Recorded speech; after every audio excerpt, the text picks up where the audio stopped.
पधारिए अंगराज, अंग में आपका स्वागत है और हम हैं आपकी प्रजा। ये देखिए, आपके लिए हमने कितने परिश्रम से सिंहासन बनाया है।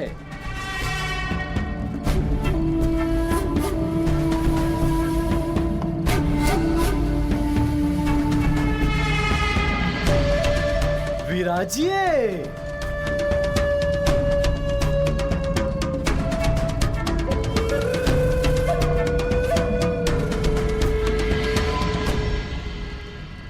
ऐसे मत देखिए, यहाँ स्वर्ण नहीं पाया जाता है। जो भी मिला उससे आपके लिए आसन प्रस्तुत कर दिया है और आपके भोजन के लिए हमारे हाथों से बनी मदिरा और वन पशुओं का मांस प्रस्तुत है। स्वीकार कीजिए।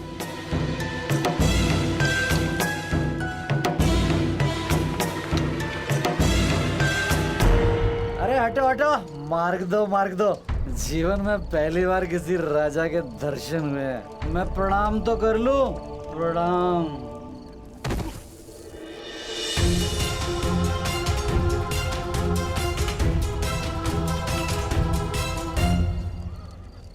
अरे बड़ी सुंदर है तू। तू चल मेरे साथ, तेरे लिए यहाँ काम है। यहाँ केवल रानियों के लिए ही काम है, राजा का कोई काम नहीं है यहाँ।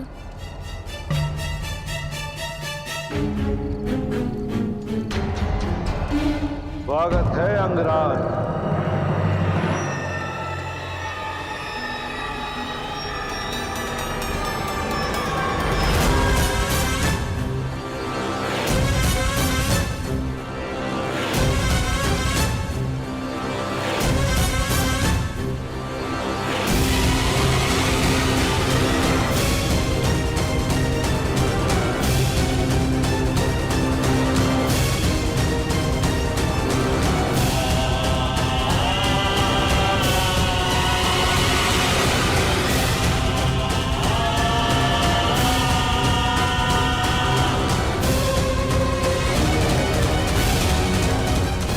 मुझे यहाँ पर दानव के नाम से जाना जाता है और मुझे मेरे गुप्तचरों ने यह सूचना दी थी कि हस्तिनापुर नरेश हम पर कृपावान हुए हैं। उन्होंने हमारे अंग प्रदेश के लिए एक शासक भेजा है। परंतु राजा महोदय, इस बात से तो आप भली भांति परिचित होंगे। ये एक राजा अपनी प्रजा का प्रतिनिधित्व करता है और प्रजा भी उसी को राजा चुनती है जो उन्हीं की भांति हो, जो उन्हीं में से एक हो। यदि तुम्हें यहाँ पर शासन करना है तो तुम्हें यह सिद्ध करना होगा अंगराज कि तुम हमारे ही जैसे हो। तुम्हें हमारे जैसा बनना होगा अंगराज। तो विलंब क्यों है अंगराज? प्रारंभ करो, इस मदिरा का सेवन करो, सिद्ध करो कि तुम हम में से ही हो। अन्यथा तुम इसी समय यहां से वापस जा सकते हो।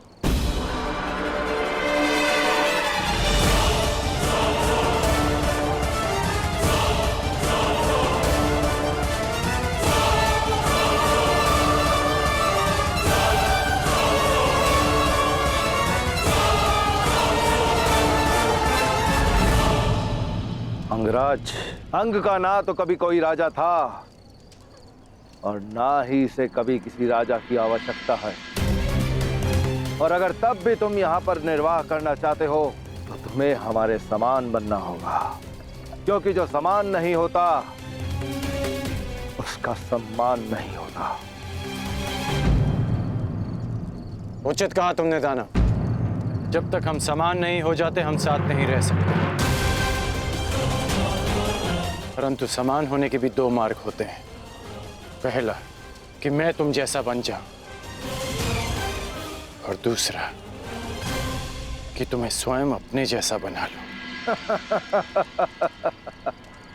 हाँ, तुम हमारे जैसे हो और ना हम कभी तुम्हारे जैसे बनेंगे अंगराज। चलाओ इस मूर्ख की बातों में आकर अपना समय नष्ट मत करो। जाओ, जाकर मदिरा बनाओ, जाओ।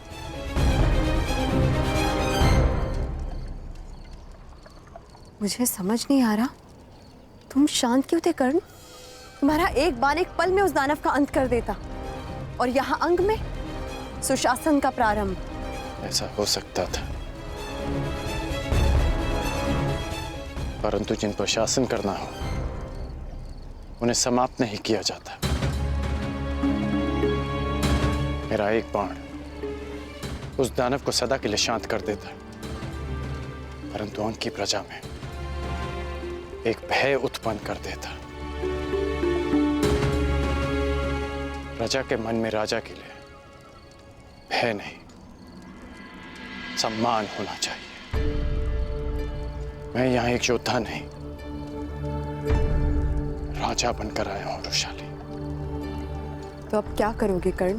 सम्मान का प्रारंभ प्रेम से होता है, और प्रेम का प्रारंभ विश्वास।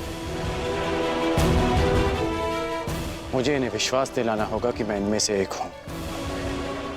मुझे इनके जीवन में परिवर्तन लाने के लिए इनमें से एक बनना होगा वृषाली।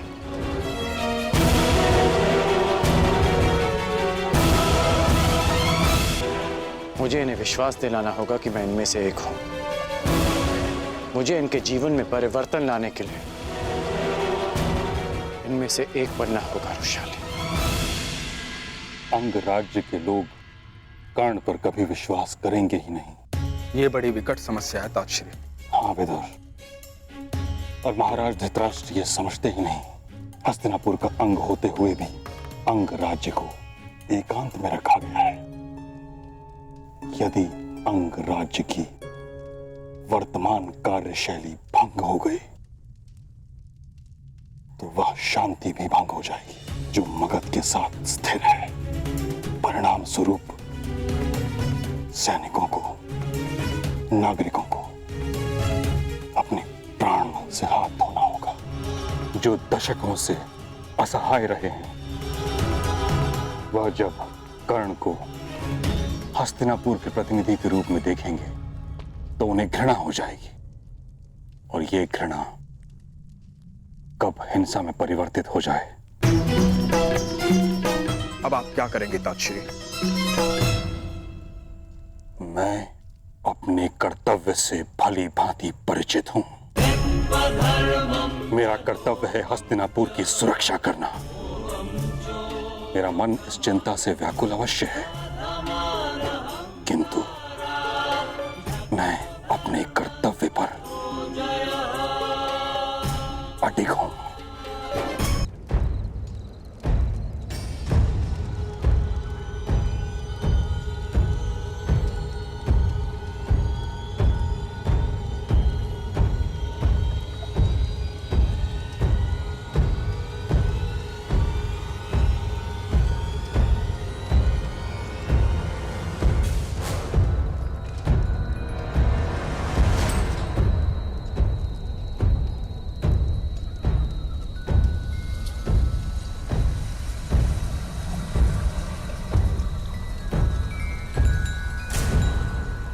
ये क्या मूर्ख,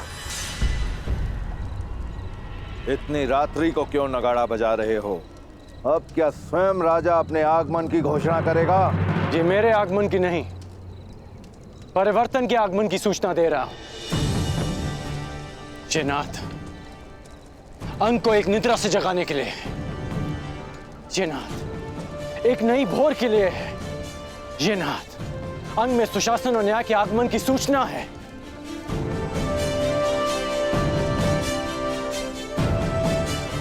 तुमने कहा था ना दानव कि मुझ में और अंग की प्रजा में कोई समानता नहीं।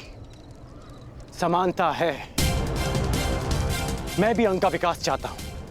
मैं भी चाहता हूं कि अंग प्रदेश की जीवन शैली उन्नत हो, परंतु उसके लिए हमें सम्मिलित प्रयास करने होंगे। दोस्तों, मुझे राजा नहीं, अपना मित्र समझो, और समझो कि जो जीवन तुम जी रहे हो वो नारकीय है। इससे ना तुम्हें अच्छा वर्तमान मिलेगा, ना ही तुम्हारी संतान को उज्जवल भविष्य। मुझे आपके साथ की आवश्यकता है। कहिए कि आप देंगे मेरा साथ अंग के विकास के लिए। क्या अंगवासी अपने राजा के साथ चलेंगे? उत्तर दीजिए।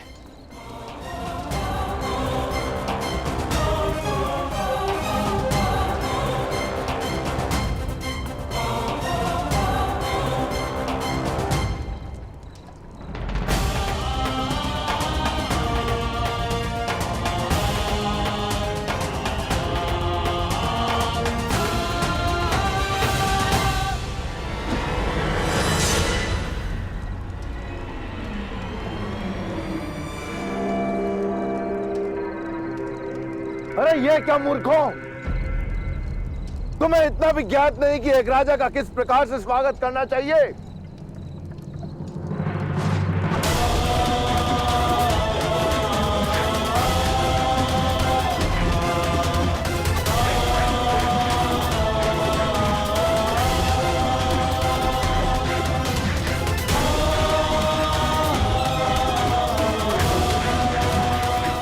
इस प्रकार होता है स्वागत राजन। कर्ण, अपनी रक्षा करो कर्ण। धनुष उठाओ, बर्बरता का अंत करो कर्ण।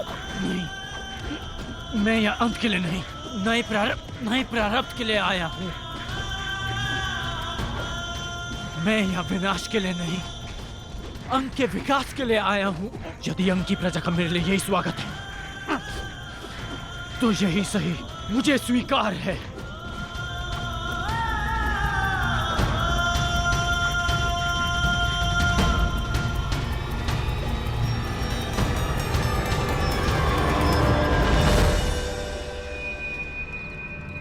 रुक क्यों गए आप सब? मुझे आपका यह स्वागत भा रहा है। आइए, आगे बढ़िए। अंगराज कर्ण, यदि यह स्वागत तुम्हें प्रतिदिन नहीं चाहिए तो इसी क्षण यहां से लौट जाओ।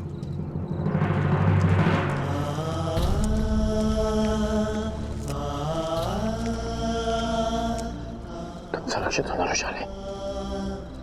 चोट तो नहीं लगी तुम्हें? मैं सुरक्षित हूँ कर्ण, परंतु क्या तुम्हें अपने घाव दृष्टि में नहीं आते?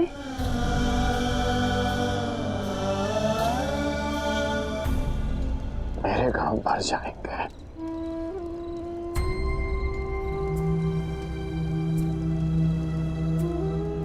परंतु उन घाव को देखो जो उनकी प्रजा के मन पर,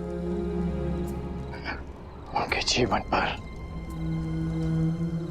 उनके भविष्य पर लगे हैं।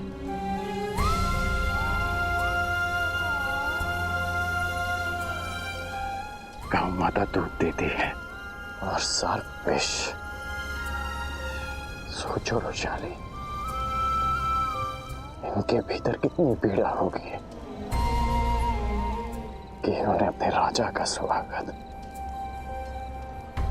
पाषाण खंडों के प्रहार से किया। परंतु कर्ण, स्वयं को घायल करके क्या प्राप्त होगा? विश्वास, विश्वास रोशाली। मैंने इनके प्रहार का उत्तर प्रहार से नहीं दिया,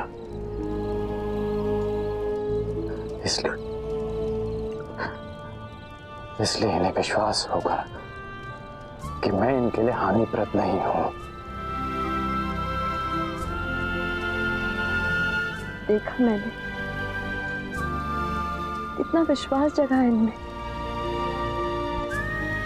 पाषाणों की वर्षा करते थक नहीं रहे थे ये लोग।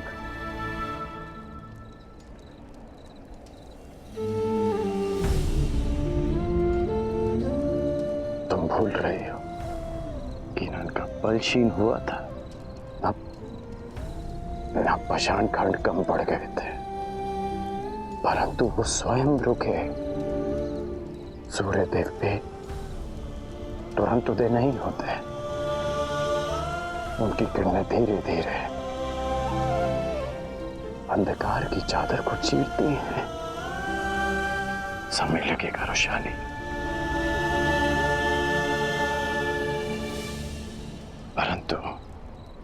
इनकी घृणा का अंत होगा। मेरे लिए इनके हृदय के द्वार खुलेंगे।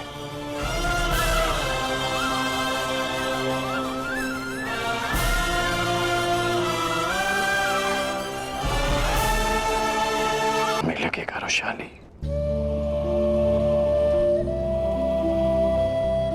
परंतु इनकी घृणा का अंत होगा। मेरे लिए इनके हृदय के द्वार खुलेंगे।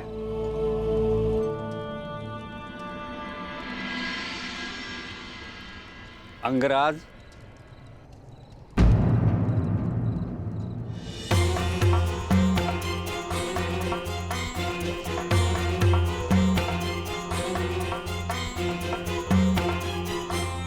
यह लेप तुम्हारे घाव के उपचार के लिए है।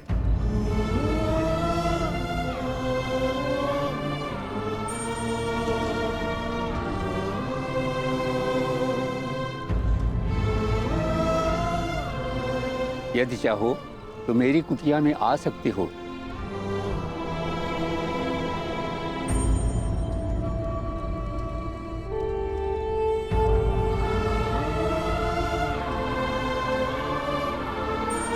पहली किरण का आगमन हो गया। कभी कभी अंतिम युद्ध जीतने के लिए प्रारंभ में पराजय सहनी पड़ती है रोशाली।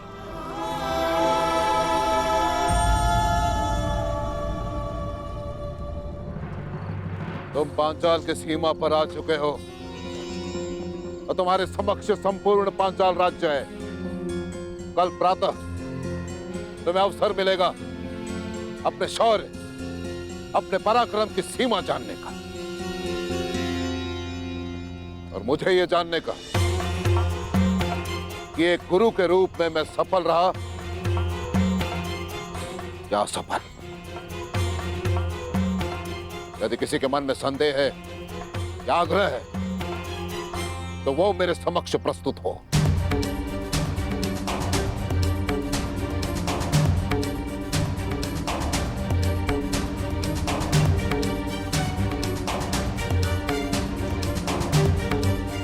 ज्येष्ठ गुरु कुमार, तुम्हारे मन में कोई संदेह है? संदेह नहीं गुरुदेव, उत्सुकता है।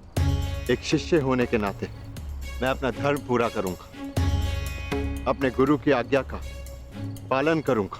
परंतु धर्म के नाते क्या मुझे इतना जानने का भी अधिकार नहीं कि पंचाल नरेश पे आक्रमण क्यों किया जा रहा है? क्या पंचाल नरेश इस आक्रमण के पात्र हैं? मुझे ज्ञात था कि धर्मराज युधिष्ठिर के मन में अवश्य प्रश्न उठेंगे। मैं तुम्हें एक कथा सुनाता हूं और तुम स्वयं निर्णय करना कि पांचाल नरेश द्रुपद प्रतिशोध का पात्र है या नहीं। एक ब्राह्मण कुमार और एक राजकुमार दोनों अभिन्न मित्र थे। उनके मित्रता का कारण था कि इन दोनों के एक ही गुरु थे। ब्राह्मण कुमार के पिता शिक्षा हो या भिक्षा, पुरस्कार हो या दंड, दोनों मित्र समान रूप से उसे बांट लेते। राजकुमार अपने ब्राह्मण मित्र से कहता कि जब वो राजा बनेगा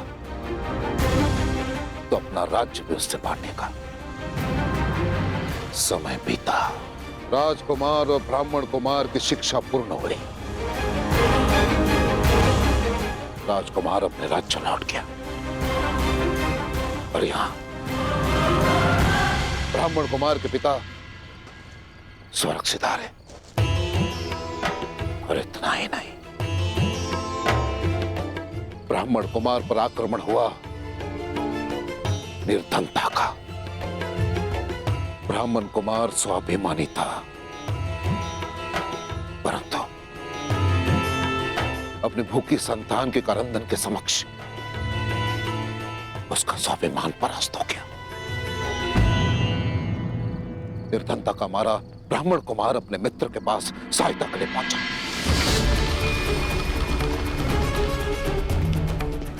जब तक राजा बन चुका था।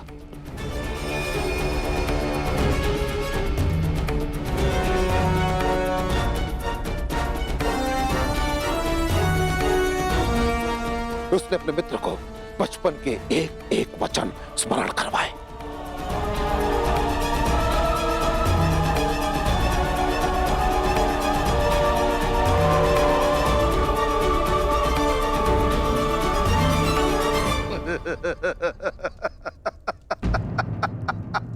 निर्धनता ने तुम्हारा विवेक, तुम्हारी बुद्धि तुमसे हर ली है। मूर्ख ब्राह्मण, बाल अवस्था में जो कुछ भी हमने कहा, जो किया, वो सब वहीं उसी आश्रम में छोड़ आए हैं हम।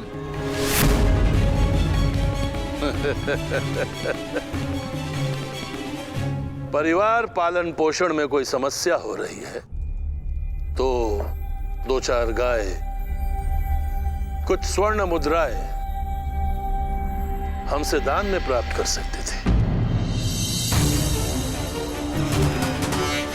परंतु मित्र कहने का साहस कदापि नहीं,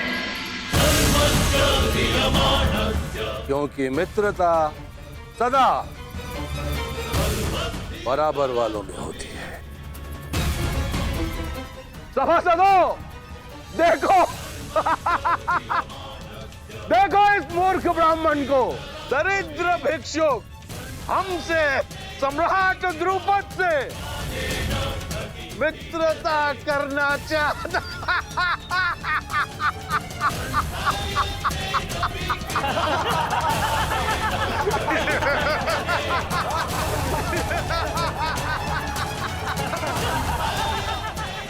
वो आचार्य मेरे पिता ऋषि भारद्वाज थे और वो राजकुमार पांचाल नरेश द्रुपद है, और मैं अपने 105 शिष्यों से अपने अपमान का प्रतिशोध मांग रहा हूं,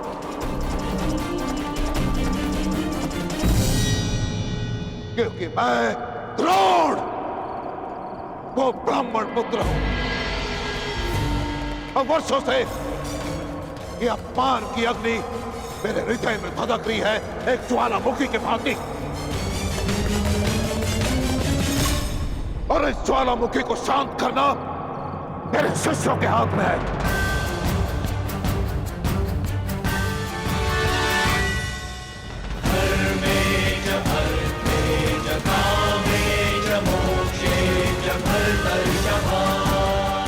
गुरुदेव, आपके अपमान के घाव पर पांचाल की पराजय का लेप लगाएंगे हम। जिस पांचाल नरेश ने हमारे गुरु को भिक्षुक कहकर अपमानित किया, उसे भिक्षुक बनाकर आपके चरणों में प्रस्तुत करेंगे हम।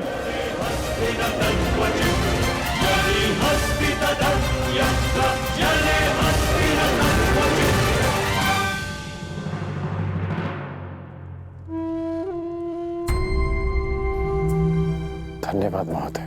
मुझे विश्वास है कि आप जैसे लोगों की सहायता से मैं अंग का उद्धार कर पाऊंगा। भूल जाओ अंगराज, उत्थान और विकास की बातें पेट भरे होने पर ही भाती। यहाँ अंग में भूख का शासन है, जो आश्वासनों से अपना सिंहासन नहीं छोड़ने वाली। वर्षों से अंग हस्तिनापुर के अधीन है, परंतु आज तक हमारा कुशल क्षेम पूछने कोई नहीं आया।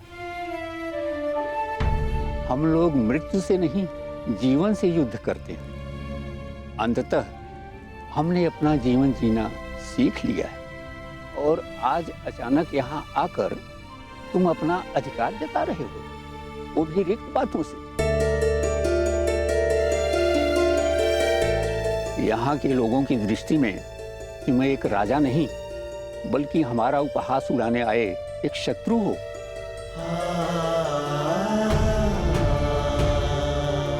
यदि ऐसा है तो आपने मेरी सहायता क्यों की?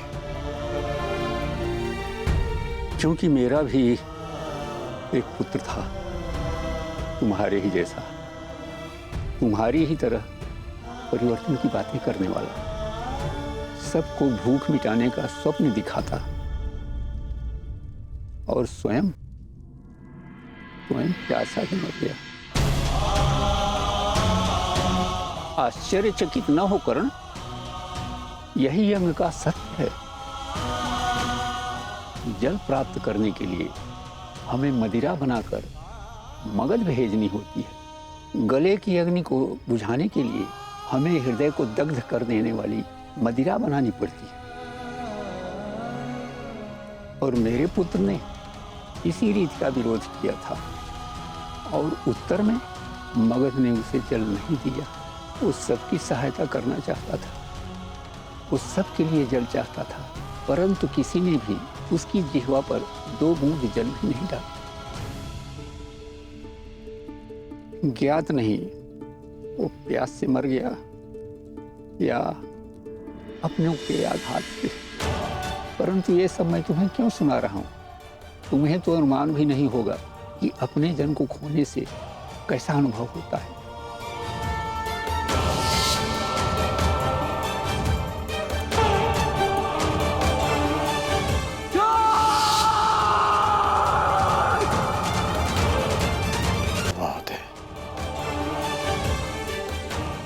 अनुभव भी, प्यास से किसी का कंठ इतना नहीं जला होगा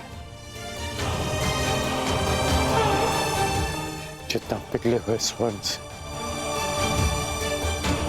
शोन का कंठ। शोन मेरा भाई, आपके पुत्र को तो चीखने का, पुकारने का अवसर मिला, परंतु मेरे भाई को तो वो अवसर भी नहीं मिला। मैं यहां आया हूं उसके प्रतिकार के लिए। मैंने ये परिवर्तन का बीड़ा उठाया इस अनुभव के कारण।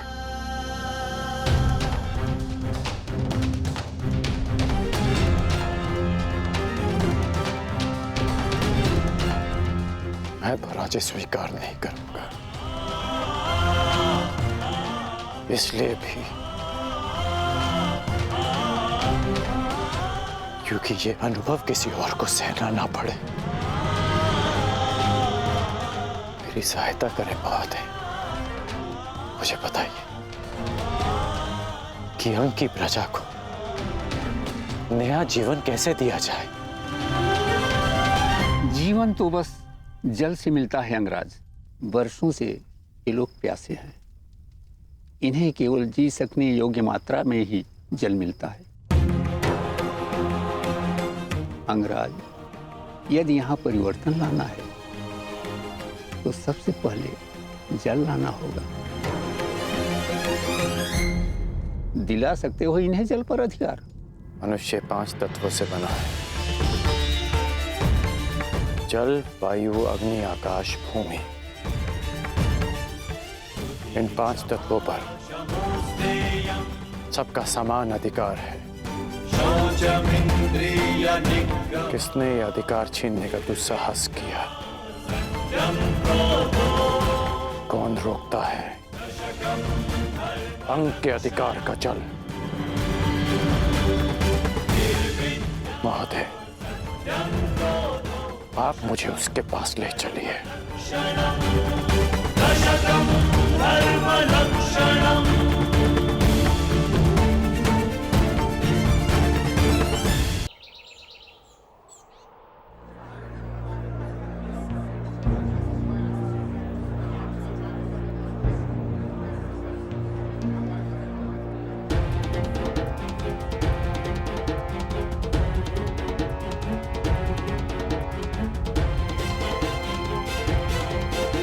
जल्दी करो, ठीक, मेरे पास समय बहुत कम है।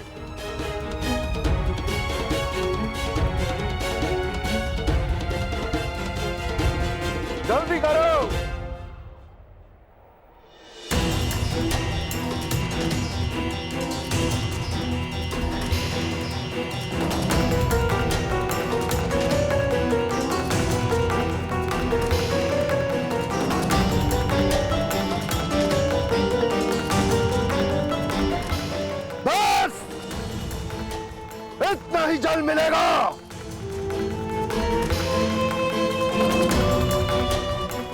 यदि तुम्हें अपने अधिकार से और अधिक जल चाहिए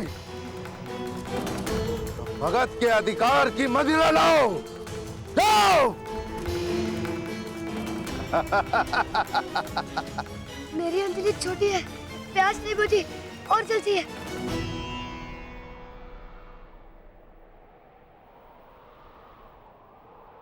प्यास बुझानी है? हा? मैं बुझवाता हूं तुम्हारी प्यास। हाँ, सैनिक, इस बालक को मदिरा पिला के इसकी प्यास बुझाओ। हाँ? मदिरा नहीं चाहिए, जल चाहिए।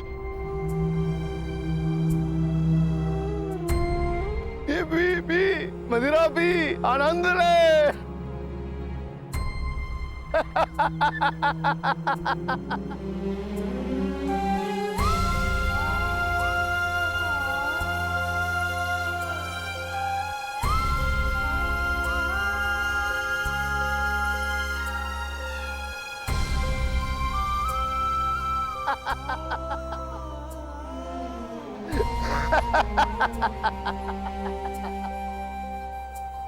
देखा तुमने अंगराज, वर्षों से ऐसे ही चला आ रहा है। एक अंजलि जल के लिए अपने जीवन के हर पल को मगध के नाम कर दिया है अंगवासियों ने। ये दानव मगध नरेश जरासंध का प्रतिनिधि है और अंग देश के विकास के मार्ग में सबसे बड़ी चट्टान।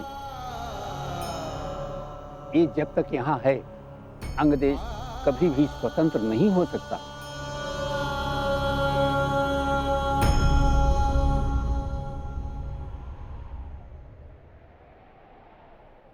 दानव,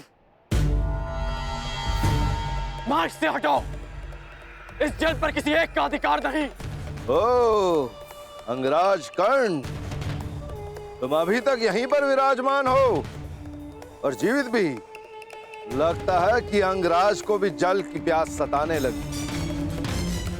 तो ठीक है, मदिरा लेकर आओ और बदले में अपने अधिकार का जल ले जाओ। मैं यहाँ सारे अंग के लिए जल लेने आया हूँ। अंगराज, तुम राजा हो या विदूषक, तुम्हें इतना भी ज्ञात नहीं कि इस जल पर मगध का अधिकार है। इसीलिए त्याग पूर्वक मैं जितना भी जल दे रहा हूं उसी में संतुष्टि करो। जे रुष्ट मत करो बालक, अन्यथा तुम अपने प्राणों से हाथ धो बैठोगे। अंतिम चेतावनी दे रहा हूं कि अंग का जल अंग में छोड़ो और अंग की सीमा से चले जाओ, अन्यथा नरक में प्रस्थान करोगे। मृत्यु का भय तू किसे दिखा रहा है? मृत्यु तो सबकी होनी है मूर्ख। वो कब किसको ले जाए यह किसी को ज्ञात नहीं, परंतु मुझे यह ज्ञात है मेरी मृत्यु तेरे हाथों से नहीं होगी। तो युद्ध के लिए प्रस्तुत हो जाओ। अंगराज, मैंने तुझे एक बार चेताया, 2 बार तुझे सावधान किया और अब मैं तुझे अंतिम चेतावनी दे रहा हूं। अब भी समय है, लौट जा, अन्यथा मृत्यु को प्राप्त हो जाएगा। तुम्हारा ये बाण मुझ तक पहुंचे, इसमें मुझे संदेह है, परंतु यदि ये सूचना मगध नरेश तक पहुंच गई कि मुझ पर एक अंगवासी ने आक्रमण किया है, तो अंग प्रदेश का अस्तित्व मिट जाना निश्चित है। मैंने अंग को अस्तित्व में लाने के लिए ही धनुष उठाया है।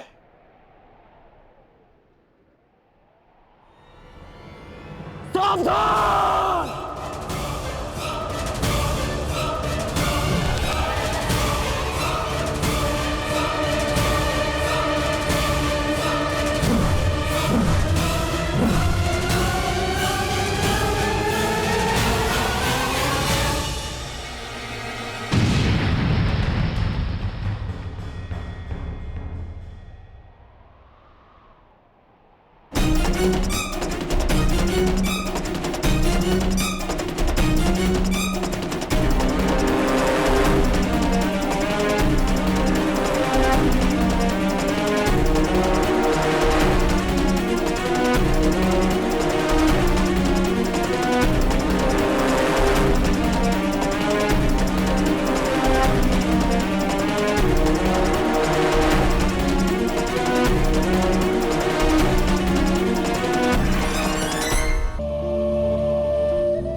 लिए इनके हृदय के द्वार खुलेंगे।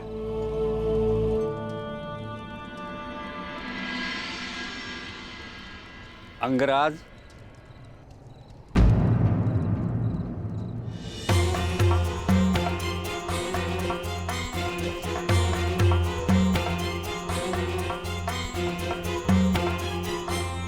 यह लेप तुम्हारे घाव के उपचार के लिए है।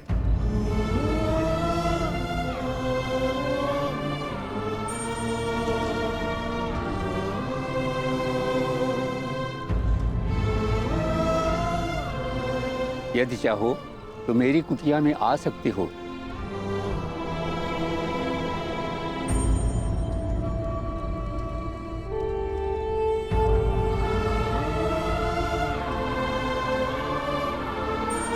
पहली किरण का आगमन हो गया।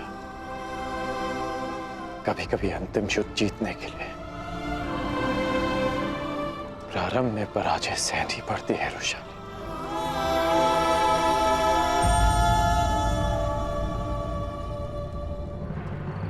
तुम पांचाल की सीमा पर आ चुके हो और तुम्हारे समक्ष संपूर्ण पांचाल राज्य है।